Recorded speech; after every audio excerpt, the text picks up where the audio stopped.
The world has seen worse than this. What is worse? So he's judging, oh, sun is still shining. Oh, worse than this. Once upon a time, volcano erupt and whole world was in darkness for 3 days, for example.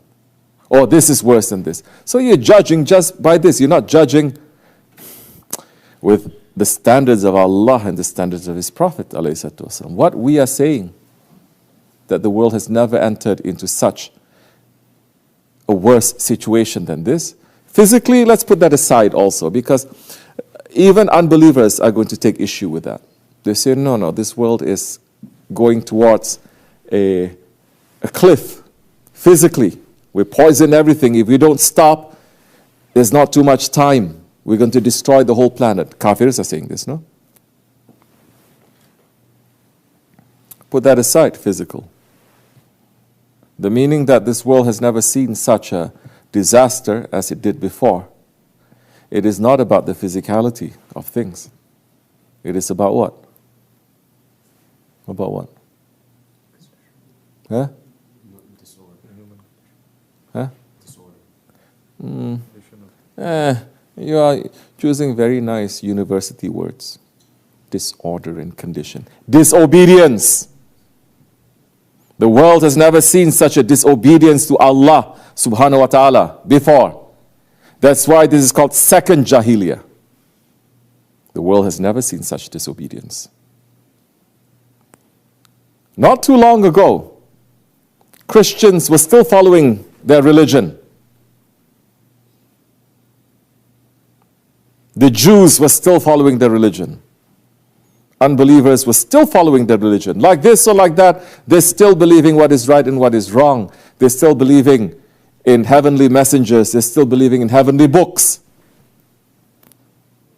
As Shaykh Maulana said, when that revolution happened in France, that opened the way for Shaitan. Shaitan had opened the way. Now there's a floodgates are open. It is flooding this whole world with that unbelief. Now everyone has left their religion. Christians, they've left their religion long time. Jews, they've left it long time. Muslims, they're leaving their religion. They left their religion when they turned their backs on the Kahlifa anyway. Now, they left the religion. They're not, every Muslims believe the religion is according to me, not according to this imam or this sheikh. Who cares? They're saying.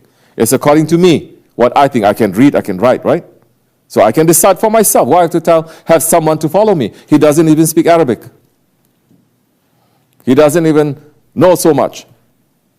He's an illiterate. He's not rich.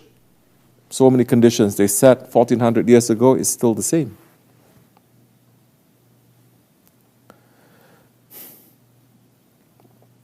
The world has never seen such disobedience before. What is the meaning of that disobedience? You will see Quran Karim mentioning so many prophets and so many nations. And all the nations specifically, they have one disobedience, one sin that they do that is special to that nation.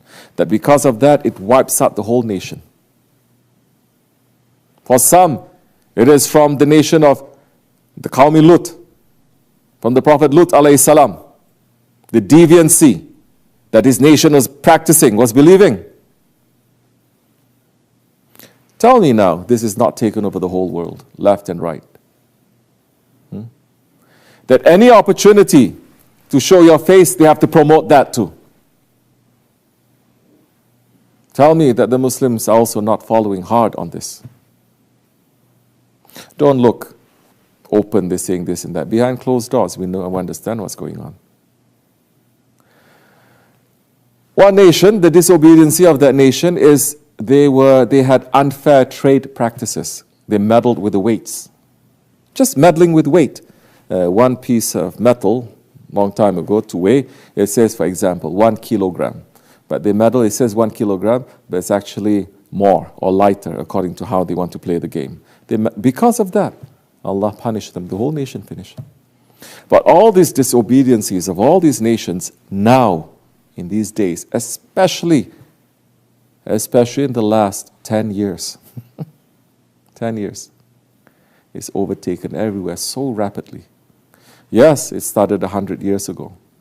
But they were still a little bit hesitant to embrace all these disobediences. Yeah, later on, First World War, Second World War, yes. Which, by the way, all the wars of the world cannot match to the damage that the First World War and the Second World War has inflicted. No. All nations get together just to kill each other. Twice. After the Khilafat.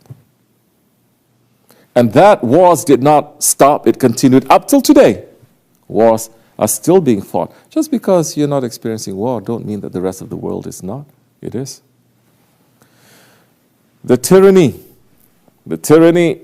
that is tyrannizing people, stepping on people, taking away their rights from individuals to groups, very biting. That kind of tyranny, not even Nimrud and Firaun, where they had that much power to exercise on their people. Now with the technology, they can do whatever they want, anytime they want, and to exercise it, yes? So all the sins of all the previous nations, now we are rapidly doing it everywhere. It's no longer secret, it's no longer hidden, it's no longer just one small group. Everywhere. And it's promoted. So if that one is saying, don't worry, this world is still shiny, and I will question him. We question his faith. We question his allegiance.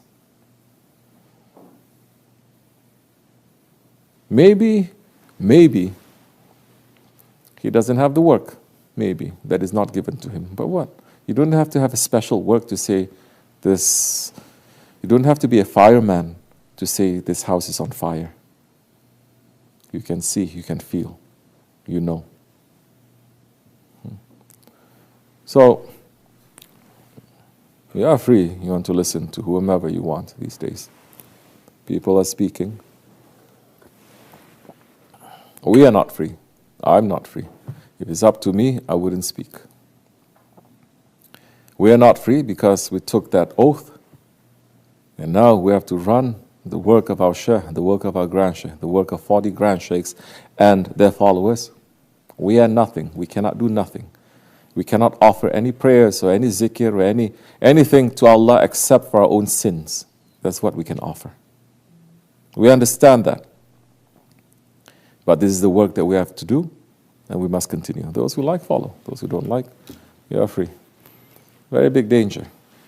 Because, Allah, we may say 100 years ago nobody has any access to information up to date. Now we have up to the second, up to the minute. Something happens, right away everybody knows. So nobody can claim ignorance anymore. But with so much knowledge, more ignorance and more stubbornness is coming.